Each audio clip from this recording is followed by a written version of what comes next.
Hello and welcome to this video on pitch stacking. My name is Blazing for Lethal and I'll be showcasing the person action object memory palace method of reaching your pitch stack. I will have a link to an article by Joey Reeds on how that is set up, along with my notes on memory tools I use for each of my individual cards, and of course a link to the deck list so you can see exactly what I'm working with here. So without further ado, onwards we go. I have my deck set up, I have my sideboard put in, defense reactions and Oasis respites to get around those awkward Bravo dominates. And here we go, going second, which is what I like to do. Going second means you're going to draw into your pitch stack before the first player, so it's always great for us. And this opening hand isn't bad. Having Sonic Booms in a pitch stack is very strong, so I'm just going to start pitching that away and setting up a good opening to the stack. Usually when I hit stack, I'll have a power card like Sonic Boom or Spindle to start to rip cards on my turn, and then I'll draw into the rest of my stack and kill them from there on the following turn. So just Kano, send a card at him. I expect he swings Hammer, ready to block out 6. Sonic Boom's better than Lesson in Lava in a stack anyway, so here we go. And digging into my stack here, it is going to be my first room and a TV. And on the TV, I see Ryu from Street Fighter, Sonic Boom, and the 1 for 2 is going to be playing. Ryu playing. And here I decide to banish this Blazing Ether because I don't want to slow myself down. I'm trying to hit stack as fast as possible, so anytime I can banish a card off the top, I will pretty much. Plus, I have 2 more Blazings in the deck, so not worried about that. Just send a couple cards. Don't want a tutor to mess up the stack and shuffle the deck. Deal 2 damage, arsenal the Oasis, which is great. And then these next 2 cards are going to complete my first cycle, which will be 3-pointers. So on the TV, it's an ad for Ryu shooting 3-pointers. And then the next set, which will be Donovan. So in this room, I have a TV, and I have someone sitting on the couch looking at the TV.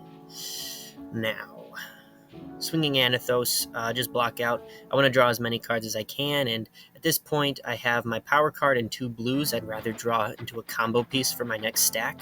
So I'll block 2, and then just play a potion. I'm happy to do nothing but block and play potions for the next couple of turns if that's what happens. But very odd hand, not the worst though, as I can block with the 2 Spindles, and if he sends a big attack, I can actually pitch Wildfire to the Oasis Respite, so that'll let me block the damage and continue cycling through my deck and setting up a good pitch stack. I can just play Potion on my turn, so no losses.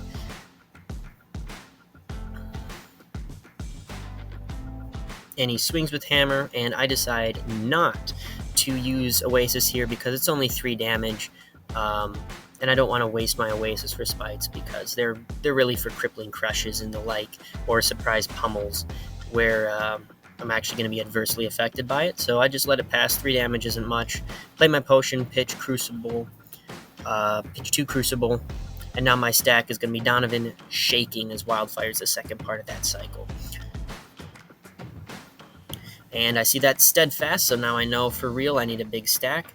Once more blocking with Blue and Lesson in Lava. Lesson's not an amazing stack piece. It's not bad by any means, but I prefer Sonic Booms over it, so just play it out. And like I said before, I want more combo pieces, so I opt not to actually block with Reverberate this time.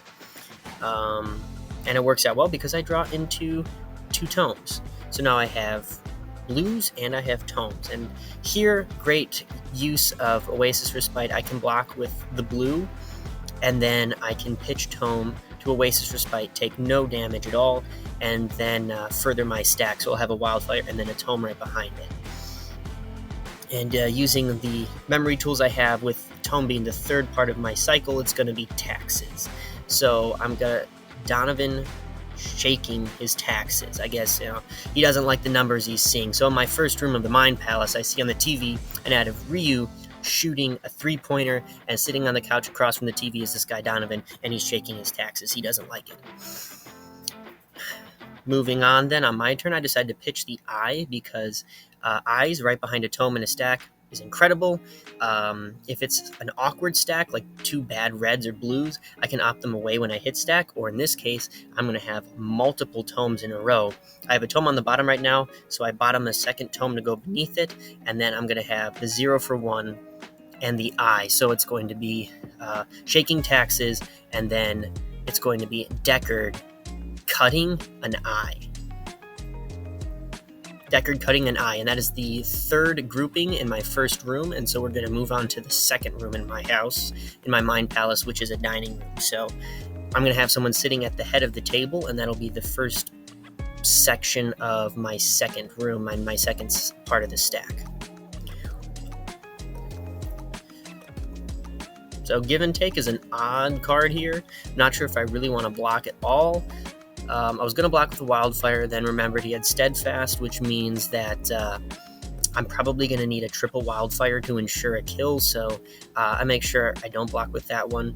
CNC is a bit of a concern, but he's been sitting on that arsenal for a while, so I'm not all that concerned about it. I'm pretty sure he's sitting on a Steadfast and or Oasis Respite at this point, so not really worried about it.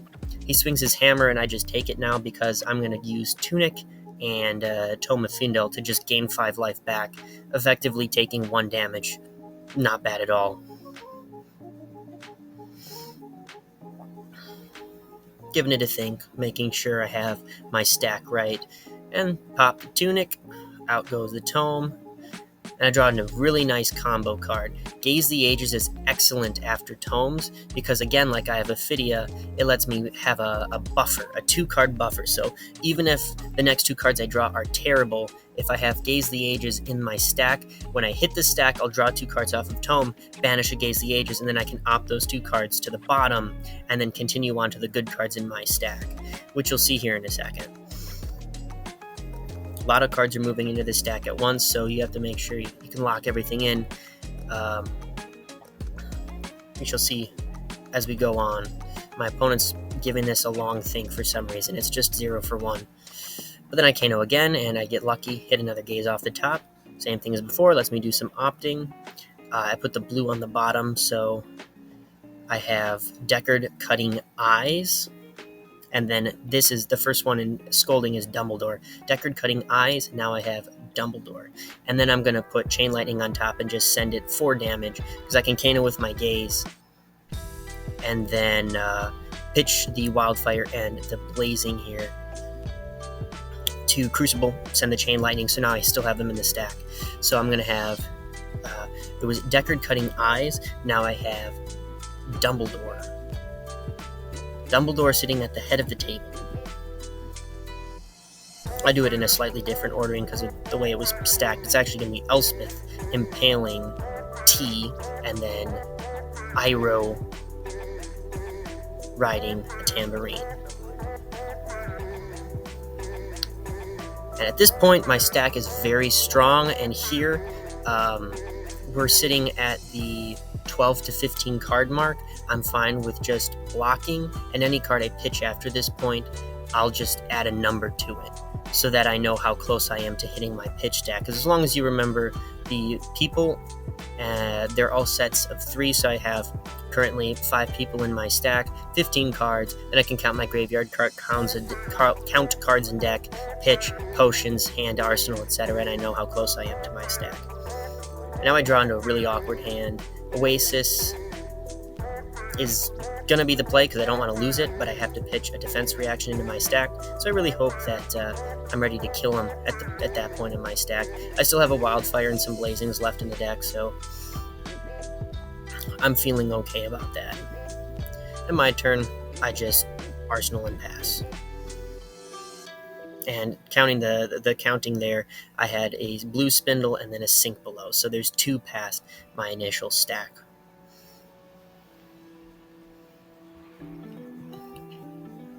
Just decided to go for the double Sink below. I can accelerate towards my stack. Now I'm at 3. Send Spindle at him for 5. Eats a card, lets me opt 2 cards to the bottom if I want to. And here are 2 Tomes of Fiendel. I'd like to play that out of Arsenal, but it's turn 10 and I've got 25 health, so it's really not important. I'll just send it to the bottom so that post combo, if for some reason I can't kill him, maybe he gets triple Oasis, double steadfast Oasis, etc., I'll still be able to kill him, and then I arsenal that blazing because it's really good to have an arsenal blazing as your combo target, because it's just one resource for striders.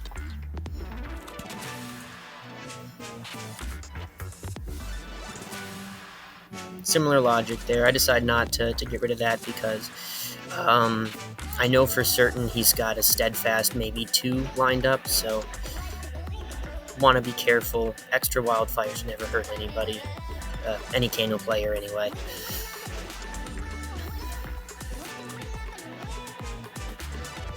Fine taking the 1. He's not pressuring me, which confirms he has at least steadfast, maybe Oasis as well. In all honesty, I'm expecting him to have multiple. And just pitching that Tome away again, setting up a second combo if I need it. Even if he has multiple Oasis Respites, I'm expecting to drop him down to well below 10 health. So if after combo I just have 3 Tomes and a couple of red cards, he's going to die. And there we go. I just drew into my combo. So Sonic Boom, Quickening. Right now, that stack is going to be...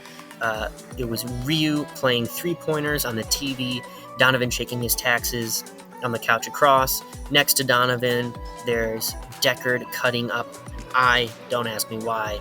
And then in the dining room, there's Dumbledore and moving on.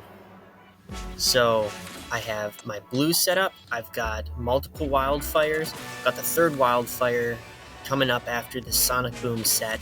So I am ready to go for my combo. However, I'm not close enough to my tomes to actually be able to afford everything, so my decision is to just block. Play my potion, and I'm going to draw into 2 reverberates and my Aether Wildfire, which is likely going to get the job done. He's swinging again.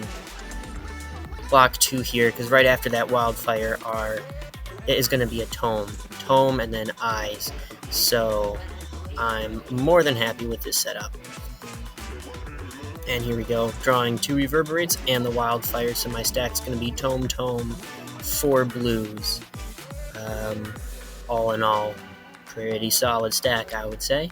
Cartilage Crush coming in. I decide to just take the 7, just in case he tries to pummel me, which I know he's not going to, but you never know. Some Bravos are crazy. He has yellow sync pillows after all. So, take the 7, drop down to 7, and then combo after that. Sitting around thinking about it, making sure I've got my stack in line. And we take it. So Kano, Tome of Aether Wind on top. Very good. Kano again. These situations, it's great having the extra potion of Deja Vu, because if you ever forget your stack and you have some Tomes and blues in your pitch zone, it just lets you pay for whatever line you're going for. And there's the 0 for 1 and the Eye of Ophidia, as I mentioned, drawing into the Scolding and the Flare. Now this is the awkward bit, because I'd forgotten that there were 2 Scoldings in my stack, and I thought that the next card was going to be that Blazing Aether I was talking about, and my Gazes. But I was wrong. If you're ever unsure, you should usually pitch a card like Eye of Ophidia just to make sure, and I do that afterwards, and now I see the double Gazes. So that would have saved me 3 resources on my combo turn. It's okay, because I have more than enough to finish the job anyway, but always better to be safe than sorry in a situation like this. And there's the Blazing and the Wildfire, as I expected. Just going to banish those 2, and then I can play Gaze afterwards, opt again, see how close I am to those Tomes, because I know I pitched more of them and my mind's getting a little fuzzy at this point in terms of the stack. But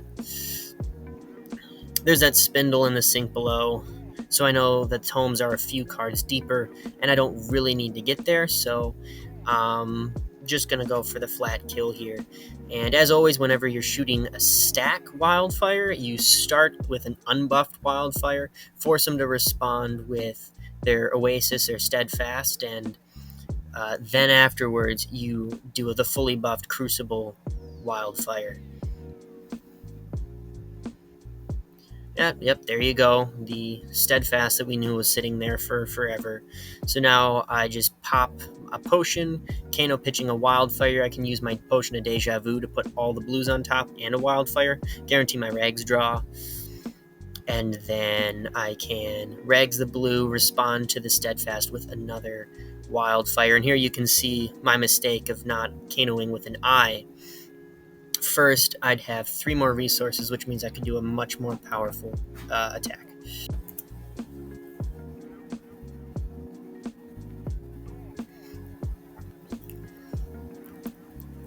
But all in all, small potatoes. I can respond to everything now.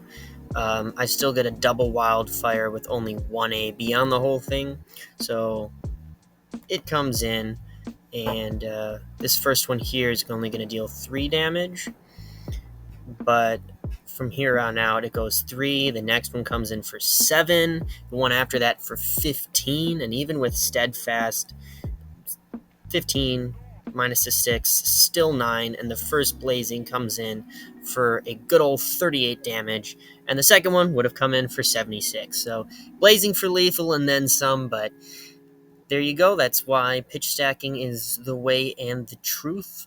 Person, action, object, and the Mind Palace is very helpful. It just kind of clicks in your brain. Really easy to remember the whole stack. Even when you mess up too, it's very easy to put buffers in like Gaze the Ages, Eye of Ophidia, and so forth to help cover those mistakes. So triple wildfire, double blazing. Not too hard to do. And that is how it goes down. I hope you have enjoyed the video. You could at least semi-understand my ramblings, and hopefully have a good respect for what a Kano pitch stack can do for you, and hopefully you understand the method better now as well.